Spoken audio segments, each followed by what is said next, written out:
Hello guys, this is City Talk again. Karibuni sana na leo mpo na mimi host wenu Noela. Niko pamoja na mtaalamu wetu wa sheria kutokea Cityland Solution, Miss Jackie. Miss Jackie, karibu sana. Asante sana Noela. Na leo tunapenda tuongee kuhusiana na kuendelezwa kwa ardhi pale ambapo unaipata kwa kurithishwa au kwa kununua. Unajua Miss Jackie, juzi wakati napita nilikutana na clip ya mheshimiwa akiwa anaongelea kwamba kuna taratibu ambazo zinatakiwa kufuatwa unapopata ardhi, either ni kwa kuinunua au ni kwa kurithi. Lazima kuna kitu unatakiwa kufanya kwenye hiyo ardhi. So nikasema leo katika City Talks tunatakiwa kuwa na mtaalamu wa sheria, kwa sababu najua watu wengi bado hichi kitu hawajakifahamu. Wengi wanaona kwamba unapopata ardhi unaweza ukakaa nayo kwa muda wote unaojisikia, ukahifadhi tu kama vile wengine wanapohifadhi vitu vingine. Nakumbuka kuna kauli ambayo aliitumia akasema ardhi sio UTT.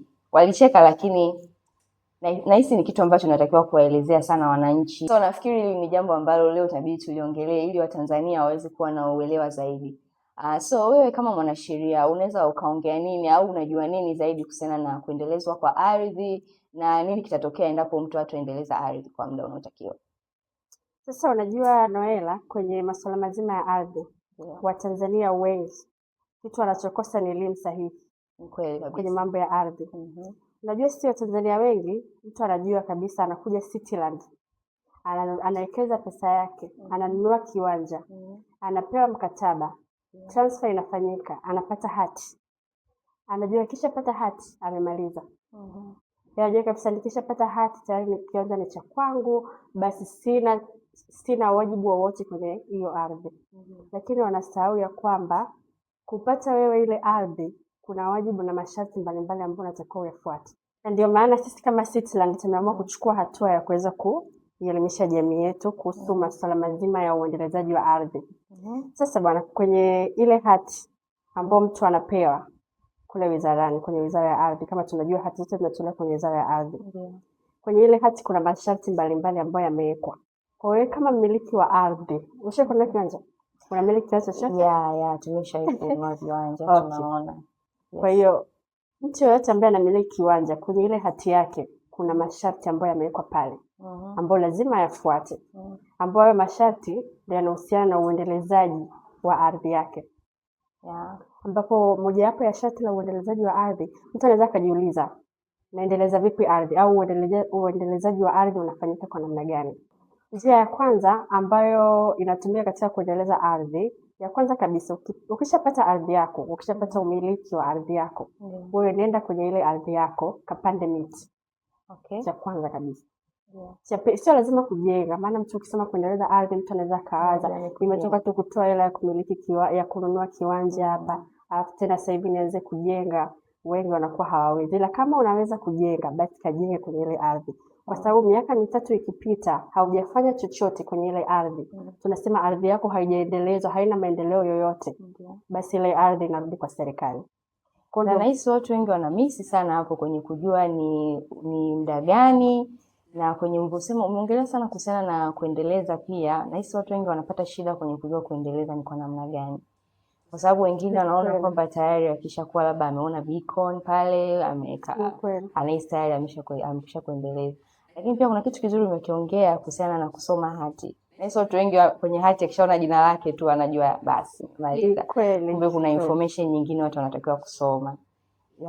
I think this ni vitu ambavyo bado sana vinarudi nyuma sana Tanzania. Watu wengi hawafuatilii sana hivi vitu. Ni kweli watu hawajui. Ndio kama tunavyosema kwamba yote yanatokana na kukosa maarifa sahihi au elimu sahihi. Kwa watu wengi hawajui. Yaani mtu hajui, mtu anajua mimi nikishapata hati nimemaliza. Na kuna masuala mazima pia ya kulipia, tunasema ya kulipia kodi, kodi ya ardhi. Watu pia hawajui hayo. Lakini wewe ardhi yako ambayo wewe unakuwa unaimiliki ni ya kwako ndio, lakini lazima ulipe kodi. Ni kama biashara. Biashara ni mali ya rais. Kama biashara ni ya kwako lakini unalipa kodi. Na ardhi vile vile lazima ulipie kodi. Lakini wengi hawajui. Kwa hiyo sisi kama wateja wetu ambao wanakuja Cityland, tunawapa elimu bure kabisa ili waweze kuepukana na migogoro ambayo sio ya lazima. Sasa umeelezea kwamba ni kitu gani watu wafanye, umeelezea ni kitu gani ambacho tunaweza tukakiita kwamba ndo maendeleo kwenye ardhi. Sasa tuseme sasa mtu hakufuata hicho, hajapanda miti, hajajenga nyumba, labda ungewajuza ni nini ambacho kitatokea endapo mtu atanunua ardhi na kukaa nayo tu bila kufanya kitu chochote? Sasa unajua ubaya ni kwamba kama hujafanya maendeleo yote kwenye ardhi, tunasema development yoyote, au kwa sisi tunasema kwenye lugha ya kisheria tunasema unexhausted development kwenye ardhi yako. Manake ikipita miaka 3 hujafanya hivyo, ardhi inarudi kwa serikali. Serikali inaweza ikaja ikachukua ile ardhi na usiwe una haki yoyote juu ya ile ardhi. Okay. Kwa sababu tayari wameshakupa masharti yao ambao unatakiwa uyafuate. Tayari wewe una hati pale, imeshakuandikia unatakiwa ufanye 1, 2, 3. Hujafanya chochote kwenye ile ardhi. Maana ni sasa tunaona matumizi mabaya ile ardhi. Kwa hiyo wanairudisha, wanawapa watu ambao, kwa sababu kila mtu anataka kumiliki ardhi. Kwa hiyo wewe kama umeweza kupewa umiliki wa ardhi na haujifanyia chochote, basi wanaichukua wanawapa watu stahiki. Kweli, na hata watu wa uchumi wanakuambia ardhi ni scarce, ipo too limited, haiongezeki like any other thing. Kwa hiyo maana usipotumia watatumia, wanaweza kutumia.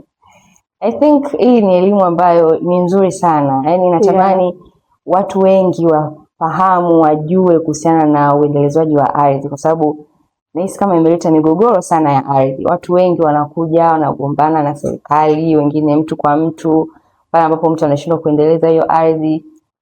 Nahisi ni jambo ambalo watu wanahitaji sana kujua na wanatakiwa kuwa aware sana. Nadhani kama hata ulisikia hivi karibuni kuna kesi ya mama mmoja. Ilikuwa ni mama mmoja, nimeiona sana kwenye mitandao ya kijamii. Alikuwa analalamika kwamba amejenga nyumba, alafu baadaye akatokea mtu akalalamika kwamba ile ardhi ni ya kwake. Kwa hiyo wakawa wanaubishani wa umiliki halali wa ile ardhi. Mwisho wa siku kesi ikafika mahakamani. Kufika mahakamani nadhani mama alikosa umiliki halali wa ile nyumba. Na yule aliyepewa ule umiliki kutoka mahakamani, serikali ikaangalia. Hakusa kwamba yule mtu alikuwa halipi kodi ya ardhi zaidi ya miaka 5. Okay.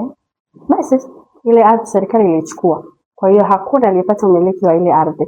Kwa hiyo ile ardhi ikarudi kwa serikali kwa sababu alikuwa halipi kodi. Kwa hiyo kimoja wapo, hata kama umejenga usipolipa kodi, bado ardhi itarudi kwa serikali wakitaka.